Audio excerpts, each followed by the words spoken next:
because the last couple of years we saw the Queensland Police Service, the hierarchy, attacking officers on the ground, attacking the people that do the work. Got my eyes straight ahead, got my head in the game. With the red light on, I'm just waiting for the change. Get my head down low. Okay, I don't think people are really going to like my opinion on this one, but this is what I think. I'll share this headline with you. Let me know what you think about this. Corruption watchdog called in for police shooting probe. This is regarding police shootings here in the sunny state of Queensland, where I live. There she is, former boss. Queensland's corruption watchdog will oversee an investigation into the fatal police shooting of a man who allegedly threatened officers with a handgun. The commissioner says she is concerned about a rise in police shootings amid an increase in incidents linked to domestic violence and mental illness. The 29-year-old man was shot dead at a house north of Brisbane late on Saturday as police attempted to execute an arrest warrant at the property. Commissioner Carroll said the man was considered a high-risk offender, wanted on a return to prison warrants, with 47 indictable criminal offences indictable. Officers reported that the man threatened them with a handgun when they discharged their own firearms, she told reporters on Sunday. Just for the record, if you're getting threatened by a handgun, in my opinion, well, obviously, you know, it's within the police officer's rights, and rightly so, that you're going to get shot back. They need to be able to defend themselves, obviously. So paramedics were called about 5:25 p.m., but the man was declared dead at the scene. Commissioner said body-worn camera footage would be used by the Force's Ethical Standards Command to investigate the matter on behalf of the state coroner. The Queensland Crime and Corruption Commission, CCC, will overview the investigation.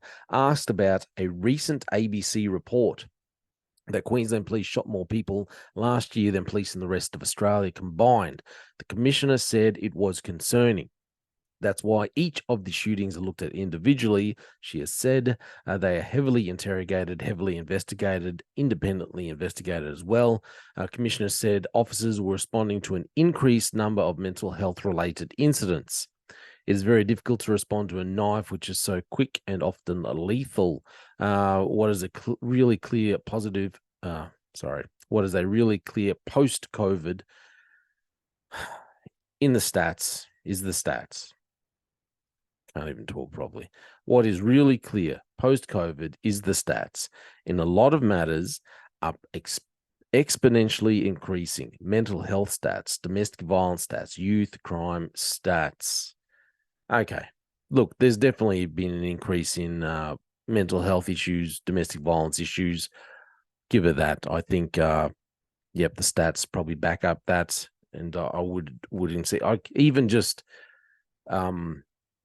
even just in my own area, I can see a lot of people. Our area has grown phenomenally in the last 2 years, couple of years, and it's been all these people that have moved from other states. But not only just people moving from other states, buying up houses and all the things that come with it, and a lot of it's good.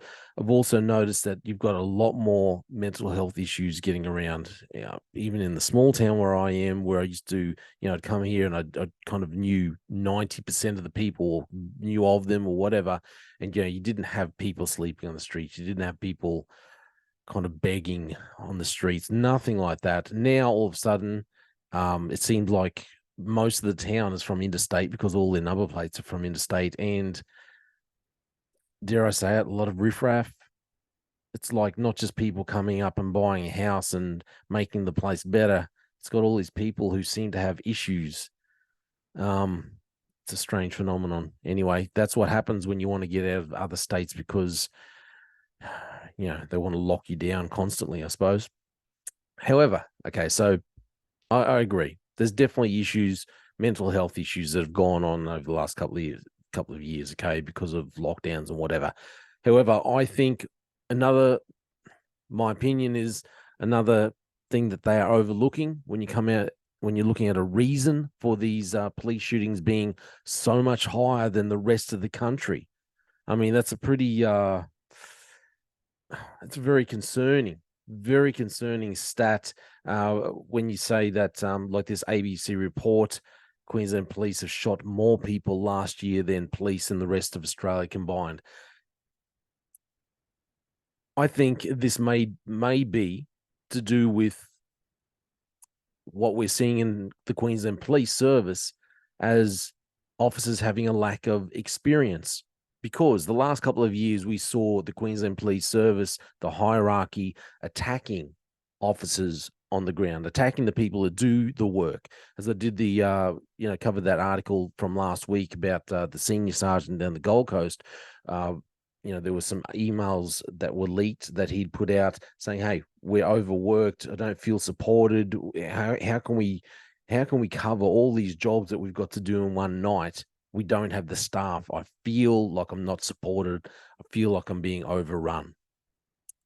A couple of years ago, the Charlie Victor kicked in. QPS decided, hey, instead of supporting officers through everything, we're just going to attack them and force them into doing something that a lot of people didn't want to do. A lot of people felt very negatively about. So immediately putting all these people offside, as we found out now, suspending people without pay, putting them on disciplinary notices, and what's happened? It looks like it wasn't even legal, wasn't even lawful what they were doing anyway. Their disciplinary notices weren't being done the way that they were supposed to be doing them. If you cannot trust the police to discipline their own people lawfully, well, who can you trust? Anyway, that's probably a whole other thing. My point is, they went out and attacked their police officers. You had a heap of police that were either fired, that were either resigning. You've got a lot of police now that just resign. They feel disenfranchised, disenchanted with the organisation. They don't feel supported, like that senior sergeant down in the Gold Coast said. Don't feel supported. They feel like they're overrun, overworked. They feel like they've been attacked by their own organization that says that, our people matter. Yeah. People don't feel like our people matter. So you've got all this experience leaving, all people, and then you've got the retirement age at 60 issue, which for some ridiculous reason, which only the hierarchy and the union would actually know the reason behind, you're forced to retire at 60. No matter how fit you are, forced to retire. All those years of experience, forget about it, retire at 60. You're useless. So you've got all these issues there. People don't feel supported, don't feel like the QPS are behind them, are backing them. So you lose all this experience. So what do you have now? You have police officers who are very young, who lack experience, who basically, I think we're ending up with police who are just becoming yes men. They don't question. We have new officers who lack the experience and maturity to handle these situations properly.